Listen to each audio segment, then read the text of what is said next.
business. Thanks for coming out tonight. I wrote me a manual, a step-by-step booklet for you to get. Oh, I make money move. You can't see me, my time is now.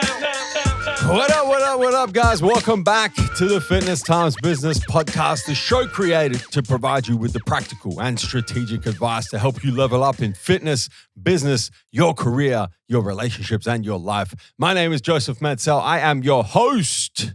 And guess who's back? Hey! Back again. Leah's back. Tell your friends.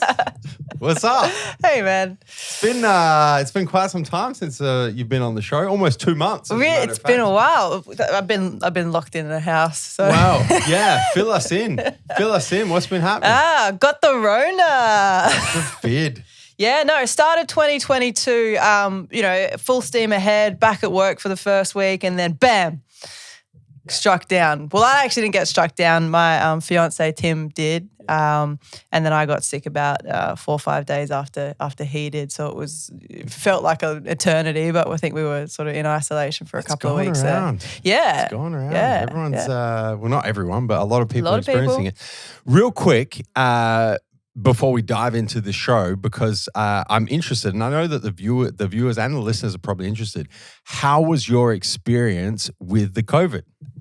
Look, I don't want to say too much because I don't want this whole bloody podcast to be pulled down. It's not opinion. This is facts. Like, okay, what facts. was you got the vid? Yeah, I got the vid. You tested positive. Yep.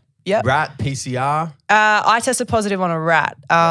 I couldn't really go and get a PCR, so I was just doing. My partner tested positive on a PCR, and then I did the rat test that you had to do as a close contact, and got my positive test. And I mean, he got a little more sicker than I did. Like he was kind of like just flu symptoms for a couple of days, fever, chills, aches, that sort of thing, headache, that kind of thing. And then, I kind of had the headache, the body aches for me, but no real fever. I had a fever, but a couple of Panadol knocked that on the head and came right down. And really probably like 2-3 days of feeling just a bit flat for me, and a bit of a cough. But in all honesty, it's if you're young, fit and healthy, I wouldn't be petrified of it, I guess. But again, I'm just not going to give opinion too much. I'll just stick to the facts. But I will ask for your opinion. Go. My next question. Yes. What was worse, having the vid or having to stay at home for 10 days? Having to stay at home for 10 days No for doubt. me, yeah. Yeah, I think for me personally, the actual physical symptoms of it were far outweighed by the mental health impact. I didn't do well with the isolation at all. So yeah. Yep. I'm not surprised. No. And, I think we're, just to give a little bit more opinion. No, this is actually not opinion. This is coming out of the woodwork now. Okay. There was actually, I should have referenced it because I was reading a study like 2 days ago. I think it was a study out of the US actually, where they were measuring how effective lockdowns were in stopping the spread of COVID. And then the discussion about, the negative effect of lockdowns on people's mental health in particular. And, the jury's still out, but the jury is on their way back. And I think that we're going to see what the fucking real deal is. Yeah.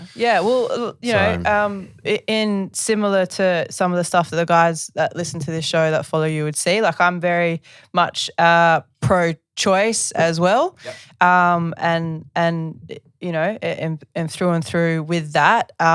So for me, making the choices that I made, but then also having been sort of fed all the fear and stuff that is in media and social media, which is probably it's got on topic with what we're talking about today. I really struggle with a bit of that as well because I've been for 2 years. I've been fed fear about how things are going to go if you don't follow the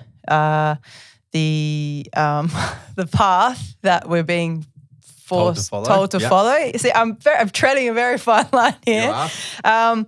But so for me, that was probably the most battling part, and to sort of come out on the other side of it, and really my fiance jokes with me. He's like, just bounced off you. Yeah. Barely touched Ricocheted. me. Ricocheted Like you were off wearing of me. body armor. Yeah. So that was interesting. Well, I'm happy that that it wasn't a terrible experience for you physically. Thank you. Not a great experience for you mentally, but you're here now. You're back full steam ahead, and I'm excited about this episode because this is an episode that you and I briefly discussed last week when we were talking about, Lee, I want to get you back in for a new pod. What do you want to talk about? And we're calling this episode Social Media Skirmish. The other title that was thrown around was Social Media Escape Plan, but we felt like that wasn't particularly useful because we're not trying to escape social media, but we are trying to wrestle with social media or battle with social media or just go into a skirmish with social media to ensure that we're not being put in a position where we are the product of social media, where we are being used by social media as opposed to using social media for our benefit. And that's really, I think, what we want to discuss in the show today because, it's timely at the moment with everything we've just discussed around the pandemic and around everything surrounding how that's being managed and the way that social media has been used to kind of push the messaging that has been desirable for different parts of the community. Once again, I'm being very careful with my words.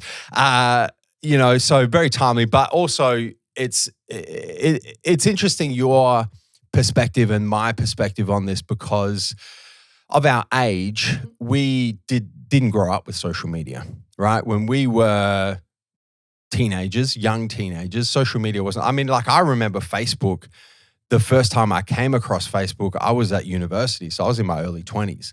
So we didn't grow up with social media. We know life before social and then obviously life during the growth of social and now life where social is very much embedded into most people's daily habits and routines. And we see and we've experienced personally the situation where we are being used by social media. We are the product of social media, and it's not a good situation. But then we also see the other side, particularly the business side, where social media can be very useful. And, we in the Massive Joe's business and TMJ Apparel and what we do with the IFBB Pro League and what we do with this fucking show, we've seen the power of social media when you are using it to your benefit rather than it using you to your detriment. So I'm excited about this episode. Me too. Yeah. Where do you want to start? Well, what's the plan? What have you got? What have you kind of got going? What's the escape plan? Well, I think the first place we should start is probably like how do you know when you are being used by social media? What are the signs? What are the signposts? What are the red lights? What are the white flags of, I'm in a position where I am now the product and I am being used by social media and I have kind of lost control of this relationship that I have and I need to go into a skirmish to get this shit back. Sure. I think a few of the first sort of telltale signs that you need to kind of get a hold of social media. It are things like feelings of anxiety, feelings of depression, feelings of low self-worth, feelings of, I'm not good enough, I'm not achieving enough. I think all those sorts of feelings that you kind of get are probably, for me, the first telltale sign, just those low feelings. That, you need to get a hold on how you're consuming social media. The experience of negative emotions. Yeah. It's interesting because I agree with you. I think that the timing of those feelings is particularly useful because a lot of the time, when we're in social and we're scrolling through Instagram or TikTok or Snapchat feeds or Facebook feeds or whatever, the reason why we do that in the first instance is to try and experience positive emotions. Right? Is you kind of scroll through because you're looking for that dopamine hit. You're looking for that thing that makes you feel good. And often you get it. The experience of negative emotions is somewhere between opening the app, scrolling, And then now you start to feel shit, or, you know, the feelings of anxiety or the feelings of comparison stealing your joy or whatever it is. And then once you're done with social media, that's where you kind of go, man, I don't feel too good at the moment. So I think that the timing of those negative emotions is a telltale sign as well. Yeah. Yeah. I mean, like I'll talk about it a bit further, but I think, you know, before you even feel those emotions, or to even kind of realize that, you know, social media is becoming a bit of a problem for you, is just pay really close attention to how you feel post scrolling. You know, if you're one of these people that, you know, sits on the couch after work and catches up on their social media, take real note of how you feel once you've done that for about 10, 15 minutes. Because then that's kind of, for me, that's a real checking point to kind of decide whether or not I need to, what I need to do here. Do I need a social media detox? Do I need to actually go back and have a look at what kind of made me feel that way and you know, do something about those accounts, those sorts of things. So yeah, just something that I've noticed. I think, you know, practically, definitely the experience of negative emotions post social media scrolling is a big red flag that you're being used by social media. From a practical use perspective, I think about it on two sides. On one side, I think about the consuming of social media. And then because I publish so much social media, I consider that aspect as well. And I see both sides of it, right? So from the consumption piece, it's interesting because I was having a conversation just the other morning. Before I came and spoke to you, actually, I was having a conversation with Luke, who's our videographer here. He does all of our, you know, if you ever see any creative assets for TMJ Apparel, for any supplements on the Massive Joe side of the business, he is the man that creates all of that. Very, very talented. But he mentioned to me, we had our monthly catch-up meeting, and he was like, man, I just want to let you know, if you tagging me on Instagram, I'm not going to see the tags. I said, oh, why is that? And he said, I've just decided that I didn't delete my Instagram account, but deleted the app off my phone. And I said, oh, why, man? Like, why did you do that? And he said, well, I found myself, whenever I had a spare moment, I'd just hop on Instagram and I'd start scrolling.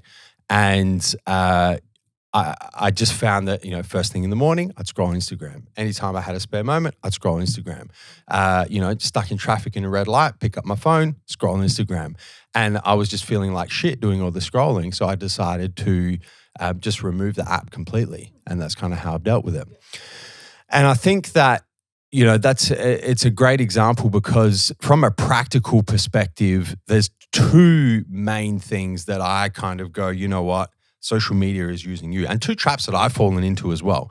The first one is diving into social media first thing in the morning, right? Your alarm goes off on your phone, you grab your phone, you turn your alarm off, you open Instagram or Facebook or TikTok, and before you haven't even fucking thought about what you dreamt about the night before, and you're straight in. That is a telltale sign that you're being used by social media and you've kind of lost a little bit of control.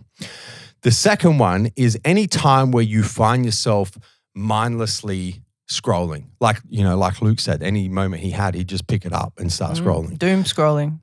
But any time, you could be sitting down at the table to have your lunch, and instead of actually being present with the food that you're eating, you're on your phone and you're fucking scrolling through Instagram. Or you get home from work, you sit on the couch, you turn the TV on. Instead of actually watching what's on the fucking TV, you're on your phone scrolling through Facebook. Or the first thing you do in the morning when you wake up, before you even do anything, you're scrolling through fucking TikTok. That routine of mindlessly picking up the device, opening the app, and doom scrolling is a huge red flag that, you have lost a little bit of control here. I think on the other end of the spectrum, from a publishing perspective, the biggest one that I see is when you start sacrificing, as a publisher, the quality of your content just to produce content that's going to get likes or views. Just to produce content that's going to get that external validation, that gives you that little bit of dopamine hit, that goes, ooh, I got some likes, or ooh, I got 1,000 views or 100 views or whatever the fuck it is. And you actually start sacrificing what you actually want to produce, what you actually want to publish for producing shit that's going to get that external validation. That's a huge red flag. And I see this is a little bit sensitive, and I'll let you kind of jump in here if you think I'm being insensitive. Okay, let's go. But a lot of the time, I see people kind of hiding behind empowerment movements, right? And publishing certain content and going, you know what, this is an empowerment movement, right? No, you know exactly where I'm going. You know exactly where I'm going, right? And it's like, motherfucker, you're half naked on Instagram. There ain't nothing empowering about that shit. You're trying to post shit to get likes and views. I know exactly what's happening here. Don't come at me with this fucking, I'm posting empowering bullshit. It's about 100%, right? But it's so it's so transparent. And that's the part that gets me. It's like, really? Like, really? You think that people are actually liking this for the quote that you've written under it, the Gandhi quote you've written underneath the photo of you half naked? Like, hell no. That's not what people are liking the photo for. They haven't even read that. They can't get past anyway, yeah. And that's what I see, right? From a publishing perspective it's a huge fucking, you know, and you just have to be honest with yourself as well. Like, you fucking know, you know what's going on. Just be honest about it. Just be honest about it. Don't even write the Gandhi post underneath. Just be like, I need the likes. I'm trying to get Insta famous, and I want the likes, and I want the dopamine hit, and here's a photo of my ass. That's it. But be real. You might get more likes and followers that way. Just saying. People like a realist. But I mean, from my perspective, those are kind of the red flags. That's like, you know what, you've been used by social media. I think both of those situations as well, you know, if you think about what's actually happening in your brain, what's happening on a psychological perspective, is you're chasing this the dopamine hit. Yeah. You're chasing the short-term experience of positive emotion on both the consumption and the publication side. And most of the time you're doing it when you feel bored, or when in real life you're experiencing negative emotions that you're trying to offset with short-term positive emotions that the social media platform you think is going to provide you. Yeah, when you're feeling insecure or self-conscious or just uncomfortable. Yeah. Right? Yeah. And that is a telltale sign that you are now being used by the platform. You've lost control. It's funny because one of the things that I often find myself thinking about when it comes to social media consumption, publication, the way that people use these platforms, is I see a lot of parallels with tobacco companies in like the 50s, 60s, 70s, and I think kind of all started unraveling in the 80s, where a lot of these tobacco companies were like, tobacco's not addictive. Nicotine is not addictive, right? There's no psychological response here. And then the messaging went to, you know, it's not going to negatively affect your physical health. It doesn't cause lung cancer. It doesn't cause mouth cancer, right? There was just there was a lot of anecdotal evidence that there was a lot of bad shit happening, and there was a lot of denial on the people that were producing the products that were making the bad shit happen. And then it kind of got to a point where there was so much evidence that it was like, okay, you know what? It is addictive and it is causing cancer. And you can still do it, but facts on the table, right?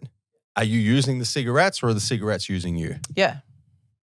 And and they really wanted the tobacco companies to take responsibility as well. Yeah. Which is interesting to see how that might pan out down the track. Well, and this is the parallel that I draw, right? Is I go, you know what? It's very similar to social media in the 10s and 20s of the 2000s. Is platforms are not addictive, right? You know, there's no addiction here, and they don't affect your mental health.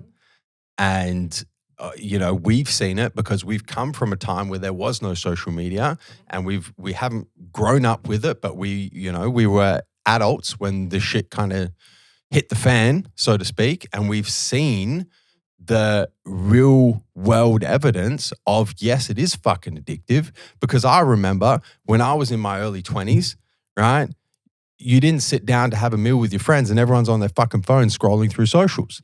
And now I see it when I go out. I see these, these younger kids, late teens, early 20s, and that's all they fucking do. So don't tell me that it's not addictive. And then you see the rise of all the mental health issues that we're experiencing in young people. So don't tell me that it's not causing mental health issues as well. Yeah. Yeah. There's a bunch of studies on it already, heaps. All you have to do is sort of jump onto Google or, and actually have a look at the amount of research that's going into it. And it's out there. Yeah. Yeah. And it's funny because, you almost start to see a little bit of corporate responsibility sneaking in now from both device makers, right? Like Apple, who make an iPhone. Now you can track how much screen time you have, right? So they're kind of going, we need to make this information available so that it gives people the ability to make a choice. Is it really a choice? Well, that's up for debate. And then even the app, I was going to say manufacturers, but the app companies programming the apps, there's a little bit of that kind of creeping in as well. It's like, well, we need to get a little bit more responsible here because there is mounting evidence that we are using people are not using us. Even with the privacy stuff, I mean, it's a whole different topic, but with the iOS updates and whatnot, is you can't be tracked using different apps and all that sort of shit. But yeah, there is mounting evidence for sure. So I think that's kind of, some red flags, some telltale signs of you are being used by social media. You've kind of lost a little bit of control. So then I guess the flip side of that is once you've identified that situation and you've gone, you know what, yeah, I need to kind of course correct here. What strategic advice do you have to make sure that you are in control and that you are using social media to your benefit rather than being the product of social media? Yeah. Well, this is awesome because there's some really easy things that you can do. Yeah. So it's actually if you've kind of realized and recognized that, social media is using you and you're in a bit of a slump with it, there's some really practical things that you can do to kind of reverse that and help that situation. Well, the first one is like you mentioned it before and you say it a lot. The first thing that you do every morning the first thing you don't do is pick up your phone. So I think one of the, and that kind of stems from, a few things you can do, but limit sort of where and when you use social media consciously. So first thing in the morning, no, I'm not touching my phone until I've had my morning coffee or whatever it is, however you kind of do that. And then same thing, whenever I sit down to have a meal, no phones. There's no phones at my dinner table at home, and that's a conscious thing, and it should be that way. It should be that way when, in your own house, but it should be that way, when you're out with friends as well. Don't pick up your phone when you're having a conversation with your partner. If you're having a conversation when you get home from work with them, you don't need to have your phone in your hand. You don't need to do two things at once and scroll and talk at the same time. Multitasking is a big one. It's a big one. Same when you're playing with your kids. If you're playing with your kids, again, obviously there's stuff you're going to want to film because they're being cute and whatnot. But your phone doesn't need to be the centerpiece of every activity in your life. So just make a conscious effort, I think, to limit where and when you pull out your phone and scroll on social media. That's the first bit of advice. But, yeah. The no media in the morning is a message of mine that I've been harping on about for, it's going to be a couple of years now. Probably 3 years, probably pre-pandemic, I reckon, was when I was first and it's appeared in a few episodes of this podcast, the top 5 productivity hacks. I can't even remember what the other ones are called, but, that no media in the morning. I even have, you mentioned that I don't touch my phone in the morning. I actually do because my alarm is on my phone and my morning routine is on my phone as well. I'm going to show you this real quick. Yeah. But when I say don't touch your phone, obviously I'm talking about, jumping onto, you can touch your phone, just don't jump onto just don't social dive media. into socials. Yeah. But I'll show you this.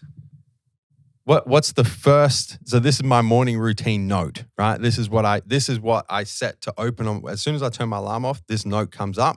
What's the first thing that on there? Morning. It says morning routine, and it says do not look at social media for the first 30 minutes. Boom. Yep. That's the first thing on there. Just as a reminder, you know what? Don't even fucking go there, because I know how addictive it is. And I'm the one that's telling people no media in the morning. Right? And you know, it's such a big thing. It's just fucking, you know, give yourself that 30 minutes, give yourself that 15 minutes, give yourself that 5 minutes where you're able to disconnect before you immediately go and start scrolling through that shit. Huge. The other thing I forgot to mention there is also, you know, in the same realm as limit where and when you use it is notifications. Turn your notifications off. You choose when you're gonna consume something on your phone, not the other way around. Your phone doesn't need to, you know, alert you. My notifications have been off for so long. I even forgot. Oh, it's a life changer, isn't it? When you when you do it, guys, it's, you know, yeah, it's good. You know when I first did that? 2018, the start of 2018 was so it's 4 years now where I haven't had notifications. I don't even have fucking SMS notifications. You send me a text, I don't see it. Not seeing it. Unless people think I'm rude. They're like, man, I sent you a text waiting you get back. I'm like, fuck, look, man, we need to go. Well, I'm sorry, but we've become so available. We need to go back to that time where, you know, leave a message on my answering machine, and when I get home at the end of the day, if I check my answering machine, I'll get it. Yeah. Send me a letter. Because now, like, and it's almost like when people first turn off their notifications, or I've talked to people about this in the past, they're like, yeah, but like, what if someone really needs to reach me? And it's like, what did they used to do? Yeah. What did they do in 1995? Yeah. So, you know, there's an adjustment period, but trust me, you'll get used to it. Yeah. You know, and so will your friends and your family and the people who, you know, if you're worried about that, like, just if you're worried about it, let them know. If they're close enough to you, you know, and you're worried that they're going to think differently because you're not replying straight away or whatever, just let them know. I've turned my notifications off. If it's an emergency, call me. If not, I'll get back to it when I get back to it. 100%. But even, you know, just purely from a social media perspective, Instagram notifications off, Facebook notifications off, TikTok notifications off, Snapchat, you know, even if you want to keep your other note, maybe keep your emails on, phone calls, SMS, whatever, but all of that social media notification bullshit, you don't need to know when someone's liked your fucking photo. You don't need to know when someone's fucking liked a video. Who gives a fuck? Who cares? Turn that shit off. Well, because often if you are alerted to it, like, oh, I'll just check the notification, and then what do you know? You're scrolling on Instagram again. You're doom scrolling, for sure. Yeah. The point that you made about the multitasking is really important. And this is going to be probably a slightly unpopular opinion, but it comes back to trying to be present in whatever you're doing. I think when you commit to you know what, I'm going to spend 5 minutes scrolling the gram, or, you know, I'm going to go and publish a post on Facebook, or, you know, whatever your social media consumption or publication behavior looks like, is actually being 100% present in that.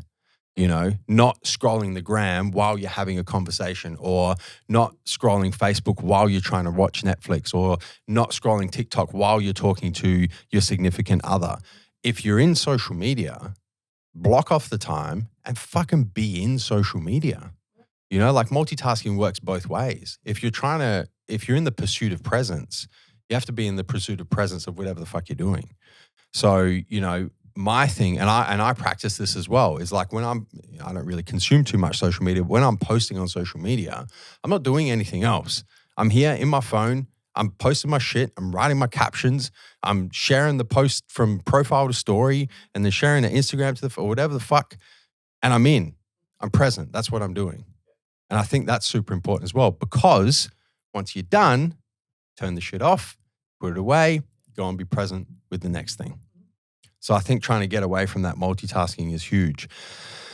What about what you're actually consuming? Yeah, so this was a big one for me, and this is another big piece of practical advice. Is, you know, I like to call it, or I've named it pruning, in the same way that I prune my my plants, my roses. I call it pruning. And the really cool thing about this is it's a lot easier to do it these days than it was, a little while ago, because you can. Once upon a time, you had to sort of like unfollow or unfriend, and it was like a little bit more, you kind of didn't have as much. You might have felt bad about that, because. Well, now you can, once upon a time, it was like, I know that person though. And their stuff's making me feel bad. But if I unfollow them, I've known them since I was 10 and they're going to know. And, And if I see them once in the next 10 years, it's going to make me feel, don't even get me started with other people's opinions. So, prune. So mute stuff. If there's someone or something, or you're following an organization that, even do this every once in a while as well. I've done this recently. I did a massive prune on my social media, but we don't need to talk about that. But even if you've been following someone for a little while, or some business or organization for a little while, and once upon a time you used to connect and relate, something that you were interested in, and now you just don't. There's no harm in unfollowing or muting, because it just doesn't. It's just you're not connecting with it anymore. So that's a big one for me. And I do that, I've done that recently, majorly. But I think that's super important. Yeah. I like that you do it on a frequent basis as well. Yeah, you have to keep doing it. If you commit to go, once every year, once every 6 months, once every 12 weeks, whatever it is, I'm going to go through and I'm going to, you say prune, I say curate. I'm going to curate my social media feed, right? If I'm following people who are not positively contributing to my experience when I'm using these platforms, why am I still following them? Why am I still consuming their content? It's not adding anything to my life. So be gone. Yeah. You have to really remember that. And one thing that kind of resonated with me was the thought that, obviously we all know that Instagram's not real life. Yeah. So everything that you see on there is not real life. But you can't take that away from the fact that the way that it makes you feel and the way that it affects your emotions, that is real. So, you're in control of that. It's just, I think it's just something to be really conscious of. I think just to extend that as well, there's different periods where you might want to consume content from certain people. And then there's periods where you might not want to, unfollow that person, but just whatever you're experiencing in your life, it's abrasive to 100% for that period huge. Of time. Absolutely huge. One of the things that comes to mind for me, and I've mentioned this, I think I mentioned this in pro prep, was when I'm preparing for a competition, all of the guys I'm competing against, who I'm friends with, who I follow on social, I'll mute their shit. 100%. Yeah. And it's nothing against them. Yeah. It's that comparison is a thief of joy. I don't want to see how their prep is going, because then it's going to influence me negatively. I'm going to experience negative emotions. Fuck, am I behind? Am I too far ahead? How are they looking? How am I looking? Can I still beat them? Are they going to beat? All this bullshit that doesn't add anything. Yeah. So, at that particular point in time, for that 12 to 20 weeks, I mute their shit. Yeah. And then once the competition's over and I've beaten all of them, I turn their shit back on. And, or they've beaten me, or whatever the situation. Wrong with it. They're not even going to know that you've done that. No. So, and it's interesting. That's obviously on a fitness level, but on a personal level, I had a girlfriend of mine I was caught up with a few weeks ago, and she was sort of saying that one thing that she's done, her and her husband are trying to conceive at the moment. Yeah. And one thing that she's, has made it really hard for her, she's having a bit of a hard time, and it is just seeing obviously all the people that she went to school with and all of her friends and, all have kids. Pregnant. And it was really, and she is so happy for them. She's not, it's not anything like that. It's just, it was really affecting her mental health. Yeah. She was struggling and seeing, that stuff every day was, and, I actually said to her, I said, just, just mute it. Like you don't have to, maybe seeing the stories all the time was, a thing. So just mute the stories and, you can still like the posts if you see them. But, and there's just ways to navigate it now that, you can take advantage of, and I think you should take advantage of. Yeah. I do it in, I mentioned what I do physically, but I do it in business as well. Like if we're going through a tough patch in business, like we did in 2020 with all the lockdowns and all that shit, right? I follow a lot of business people who I look up to, right? Who inspire me, who drive me to be more ambitious, who drive me to be more successful. I did the same thing then. I was like, man, I'm going through a really tough time. I actually don't want to see how well you're killing the game right now because it makes me feel shit. It makes me feel like I'm going backwards. I wasn't going backwards. I had to take a few linear steps backwards because I needed to handle my shit and get through what we went through as a business. But just another example where, look, I can't see this right now because this is making me experience negative emotions that I don't need to experience. I need to be on my A game, right? I need to be focusing on what I can control, not what I can't control. I need to be focusing on what I need to do to get us through this shit. And I don't need to see your fucking highlight reel right now. So, sorry, not sorry, but I'm going to mute your shit. And then later on, I unmute and you inspire me. There you go. Happy days. Happy days. So there's that aspect as well. Sometimes just what you're going through in your life, you have to be mindful of that. That's fine.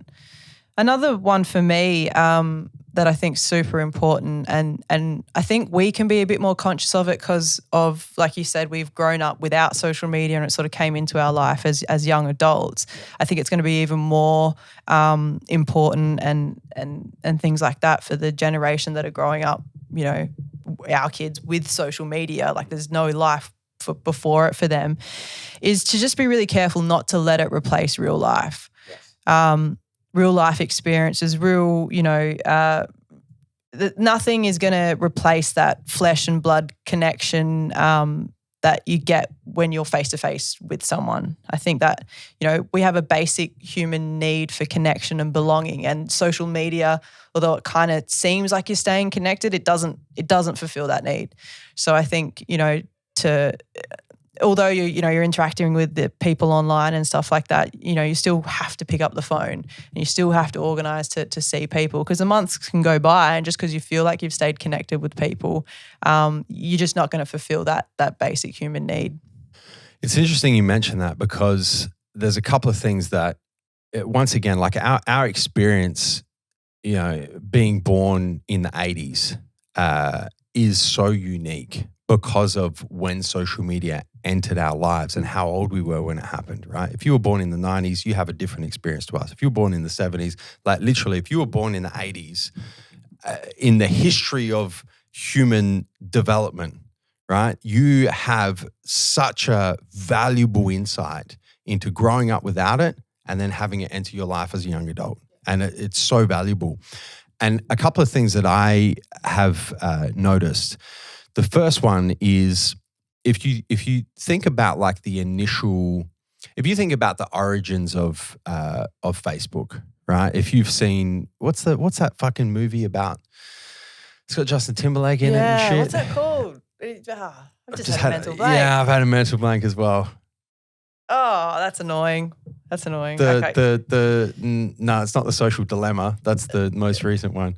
Yeah. Anyway, you guys know the fucking movie. It's about the beginning of Facebook, you know what right? I'm talking about. And you think about what the motivations were when Facebook, which was the original. So, I mean, you had MySpace and shit, but that wasn't really social media. It was kind of just building your own website that you could put profiles on, but there wasn't the connection of the Facebook, right? Yeah. And it was called The Facebook back then. That's when I first saw it, it was called The Facebook. The Facebook. The Facebook. But the purpose of it was to connect people. That was the driving motivation. You know what? We want to make people around the world more connected, just like the fucking telephone did when it first came along, just like the fax machine did, just like the fact that you could write a letter and send, all of that shit. This was just the next generation of connection. But as it's evolved and as commercial interests have kind of taken over, it's become less about connecting people and more about creating this database of people that can be sold to the highest bidder. And it's actually caused us to be more disconnected. So it started off with the intention of connecting people. And we're here where, you know what, maybe we feel like we're connecting, but we're actually fucking disconnected from reality. And you look at where, you know, Facebook's just changed the name of the company to Meta because they're focusing on the metaverse. And you start thinking about where that's going, where, you know, like Zuckerberg is 100% convinced that we're all going to live in virtual reality. And I think for some applications, fucking brilliant. But that's disconnected from reality. Yeah. It's not fucking real. For that basic human need of connection and belonging and it's scary. Yeah. It's scary. But it's just fake. The other thing that I notice is I see younger people now, you know, late teens, early 20s, the generation really that was kind of the first generation to grow up with social media. And I see all the time the lack of fundamental social skills. 100%. Yeah. You know, the lack of the ability to look somebody in the eye and have a conversation. The lack of ability to shake somebody's hand properly. You know, the lack of the ability to sit at a table with people and light it the fuck up. It just isn't there. Like, it's there every now and again. There's rare exceptions. But for the most part, across the board, what was supposed to make people more social and connect people on a different level has made people less social and more disconnected. And it's a big fucking problem. As we discussed in the start of this podcast, the effects on people's psychological, it's big. Yeah. Just to tie this off, you know, how do you make sure you're using social media to your benefit? Because we've discussed a lot of the consuming side. Right.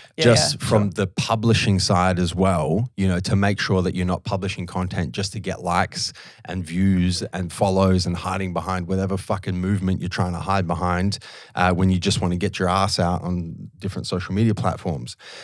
You know, the first piece of practical advice that I can give is you can now turn your likes off.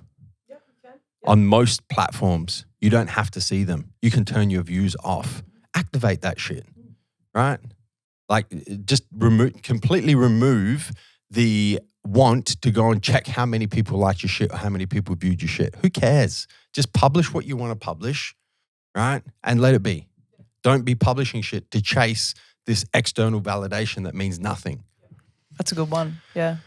The second thing is when you're thinking about what content to post, there's three things that I always think about, right? I want to post content that either inspires people, that helps educate people, or entertains people. For me, I don't really do too much of the entertaining. I think this podcast is pretty entertaining. But for me, you know, most of it is about inspiring or educating, right? So, you know, I'm never going to put a post up that doesn't do one of those three things to try and get likes or try and get views. So, you know, I always kind of anchor back into, is this going to inspire? Is it going to educate? Or is it going to entertain? And then I think the third thing from a publication perspective, and I can't tell you how many times I've had these conversations with Massive Joes or TMJ Apparel athletes or ambassadors about the content that they post, right? Is what you put out into the universe is what you will attract back from the universe. So when you're thinking about the sorts of followers you're trying to attract, when you're thinking about the sorts of likers that you're trying to attract, when you think about the audience that you're trying to attract from your social media presence, and you define that audience as, you know, people who are interested in improving their lives through health and fitness, or people who are interested in improving their lives through starting a business or entrepreneurship or whatever the fuck it is, right? The content that you produce is either going to attract those people or it's going to attract people who are just there to have a look at your ass or have a look at you without a shirt on for the fellas or whatever the fuck it is. So just be very careful.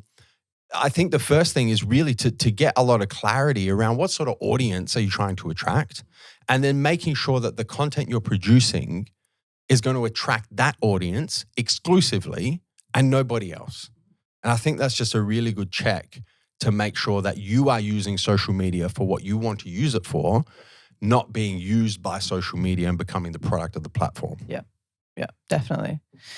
And I think as well, like, you know, don't get caught in the trap of thinking that you have to be, you know, like you, Joseph, run a business and you're a professional athlete and, you know, all of those things. So you're sort of need and want, you'll want to create and provide content that educates and entertains and those sorts of things. Like that's sort of part of what you do. If you're just an amateur athlete looking to compete in your first show or, you know, you don't have to be like that. Yeah. You know, not everyone who's on Instagram is on Instagram because they have to be a content creator. That's not the reason to be on Instagram. Yeah. You know, you can be on Instagram, like I said earlier, just to stay connected with family and friends and stuff like that. So, you know, don't get sort of caught up in thinking that you're using the platform wrong or, you know, use it how you want to use it, you know. So that for some people is a really hard one to navigate as well, or to at least kind of, you know, figure out at first. You don't have to be an influencer just because you use it. Just because you're using it, you really don't. You really don't at all. The final piece of practical advice that I have with regards to making sure that you're in control is those of you who follow me personally on social media, Instagram in particular, you would know that I do a little disappearing act. At least once every 6 months. I go, you know what? I'm taking a full week off and I'm going to Never Never Land and I'll catch you motherfuckers in 10 days, right? It's like a full detox. Full detox, yep. And I'm the sort of person, I think I have a pretty good grasp on making sure that I'm using social media to my benefit and I'm not becoming the product of it. And I still make sure that I'm detoxing on a frequent basis. Where I just go, I'm not even going to open the fucking app for a week or 10 days or whatever it is. And I think that that's just once again, it's a really good check to just go, I don't need this, right? I'm in control here. I don't have to open this every day. I don't have to consume every day. I don't have to post every day.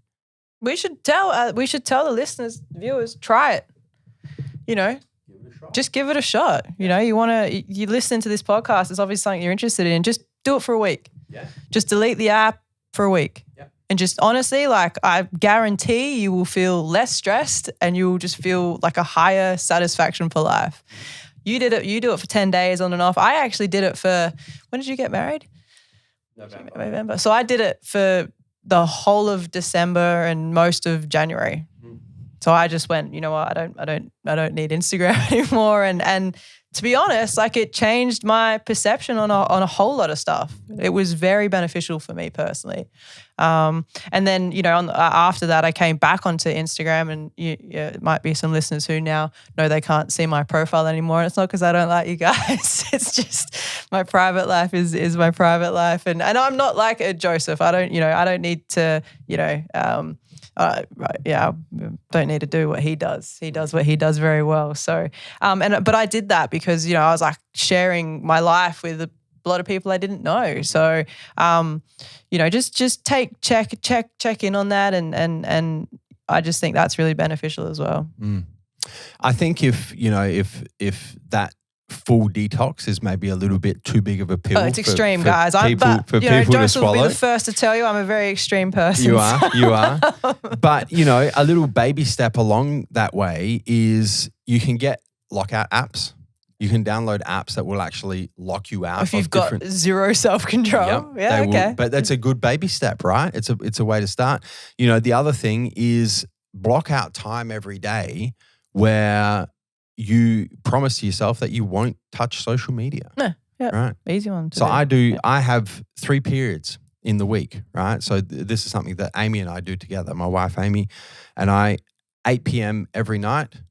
It's actually no phones. So it's not even no social media. But after 8 p.m. every night, phones go on the chargers, phones go down. That's it. right? So that's something that we both value very much and we stick to. And occasionally we slip up and we'll call each other out. I think I called Amy out on it last night. I was like, hey, it's 8:06. What's going on? Put your phone down. So that's one. The second thing is on Saturdays after 1 p.m., no social media.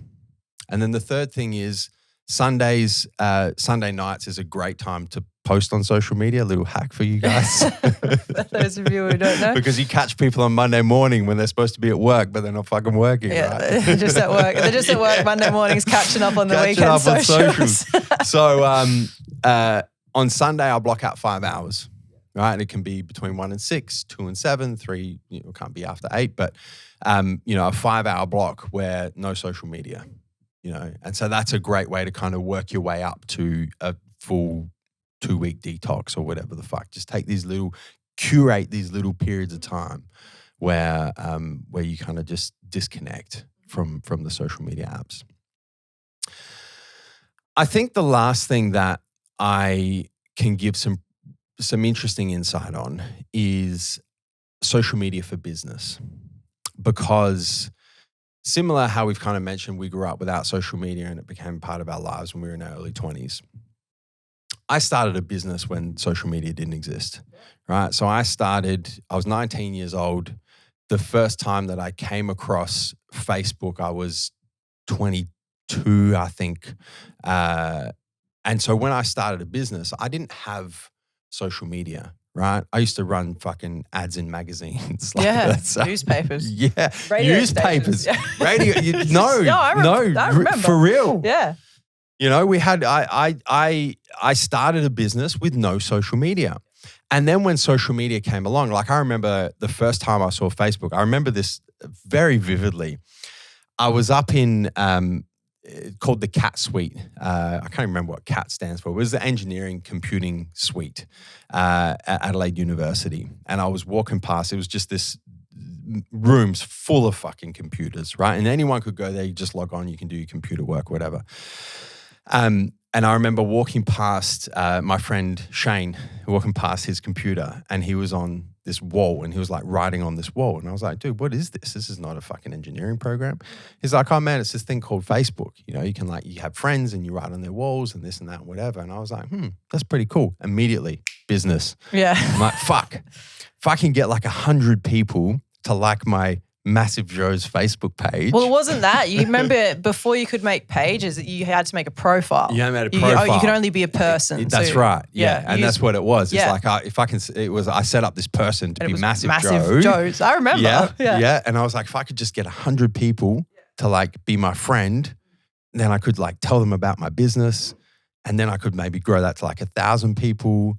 And then I'm thinking, how many people read the newspaper, and these ads that I'm running in the newspaper, how many people go to the classified area and will actually see my ad? And I'm like, fuck, this is really powerful. And I went all in on social media, right? I did the Facebook thing and the Facebook thing. And it was just Facebook.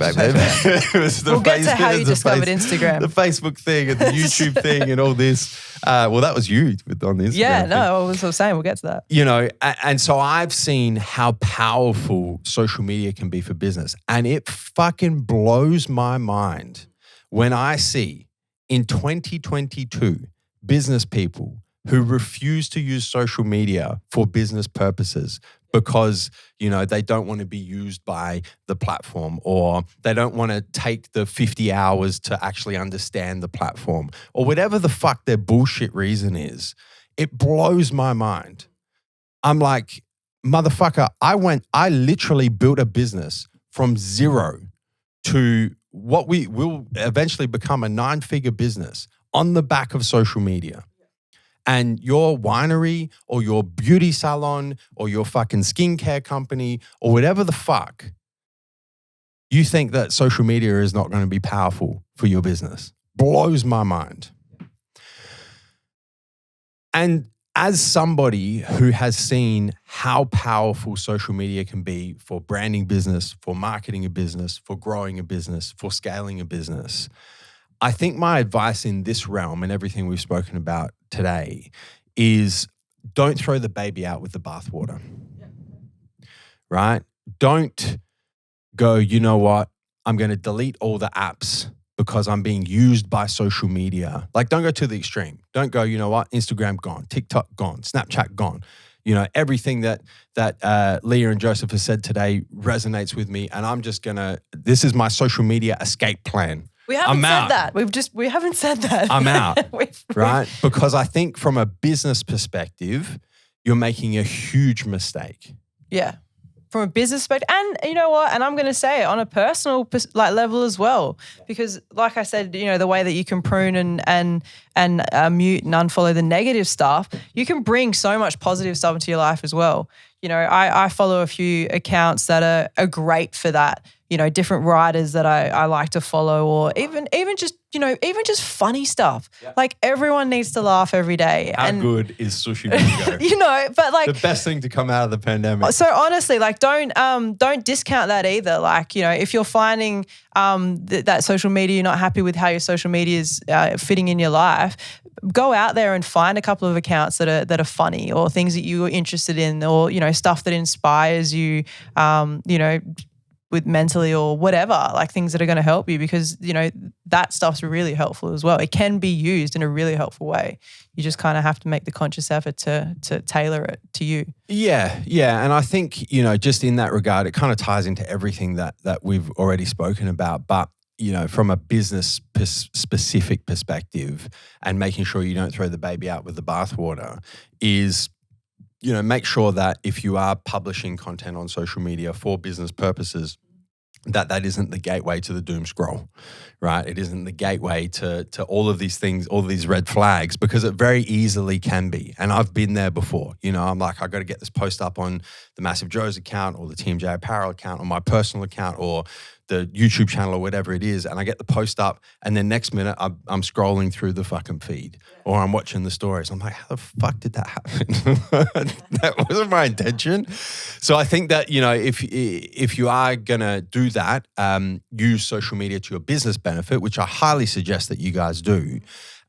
Make sure that you either have the ability to get in and get out, and call yourself out on it when you haven't, or have somebody who will call you out. You know, perhaps it's your significant other, perhaps it's your brother or sister, or whoever the fuck, it doesn't matter. But, you know, make sure that there's a way that you can kind of get in, be present, do what you need to do, get the fuck out. That's the escape plan. I think that's it. You got anything else? It was a chunky episode, wasn't it? So like, thick so much and juicy. in there. Yeah. So much juice. That was good. Yeah. No, I think we've covered it all. Yeah. I think so. Just to summarize, because I really want to make sure that you guys get the takeaways that you need from this episode, which is, of course, the practical and strategic advice to help you level up in all areas of your life. And with regards to this episode, it's this practical and strategic advice to make sure that you are using social media to your benefit, and you are not being used by social media to your detriment. So the first thing is no media in the morning. The second thing is put a max time limit or a scroll limit on how long you're going to fucking doom scroll if you find yourself in that situation. The third thing is, when you're in social media, be present in being in social media, because then that gives you ability to not multitask and not get sucked into the doom scroll while you're having a conversation or watching Netflix or cooking dinner or talking to your spouse or whatever the fuck. So be present, get in, get out. The fourth is pruning your social media following on a 12-month, 6-month, or 3-month basis, and make sure that the content you're consuming and the people whose content you're consuming is adding to your life and not detracting from it.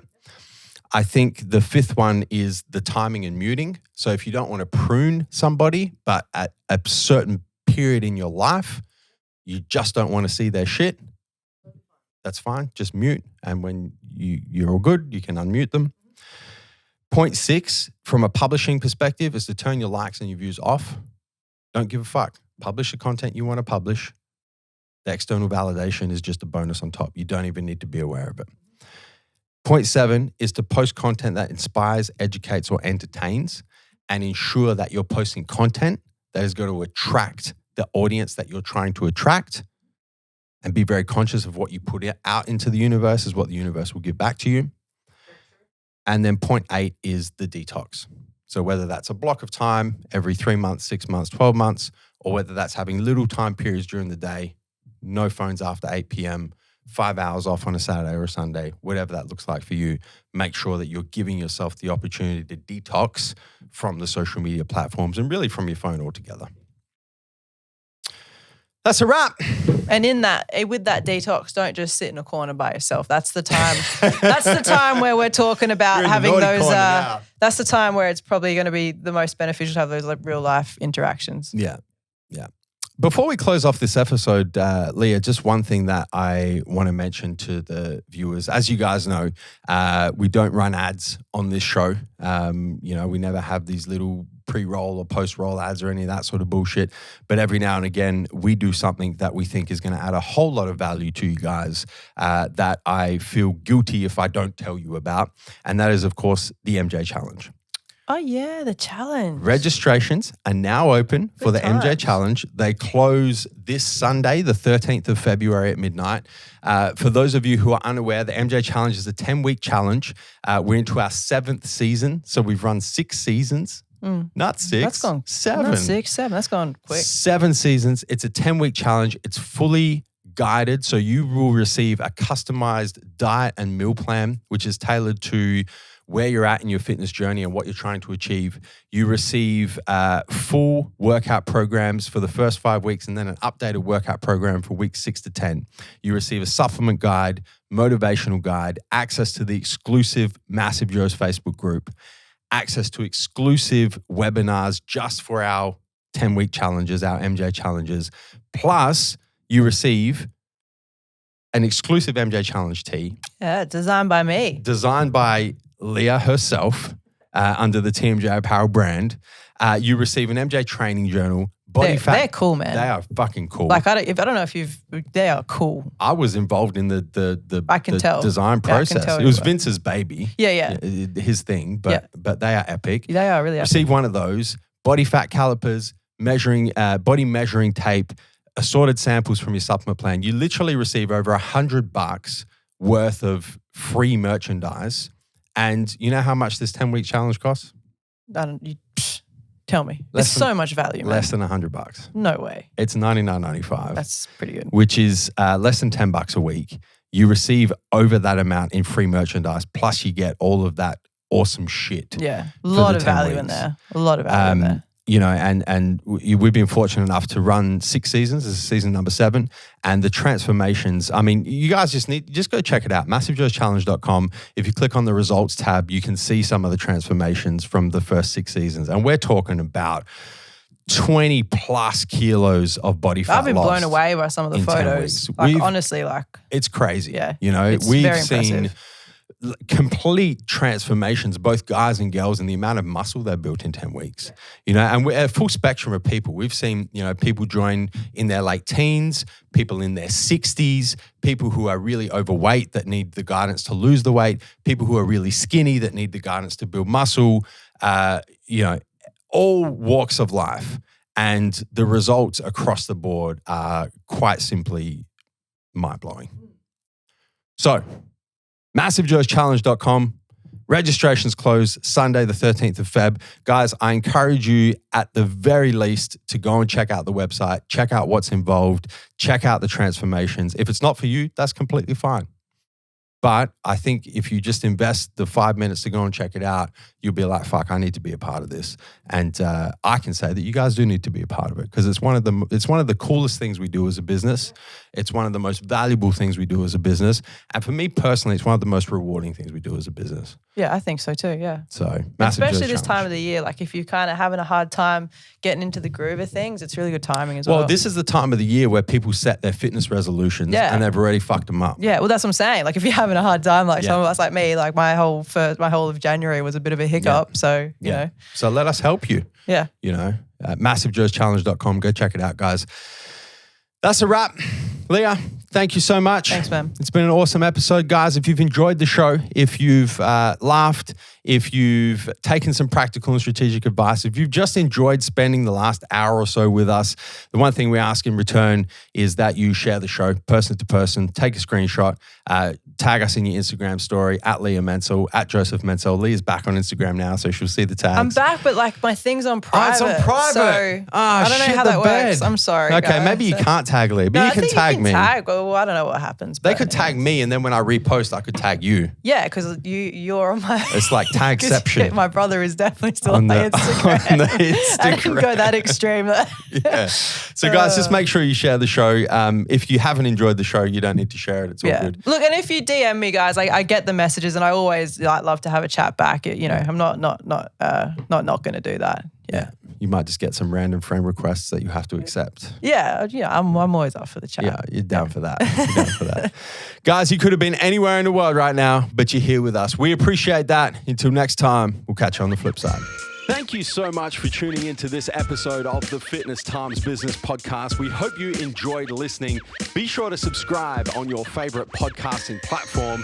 And if you enjoyed this episode and took some value from it, make sure you share it with your friends, your family, and your followers.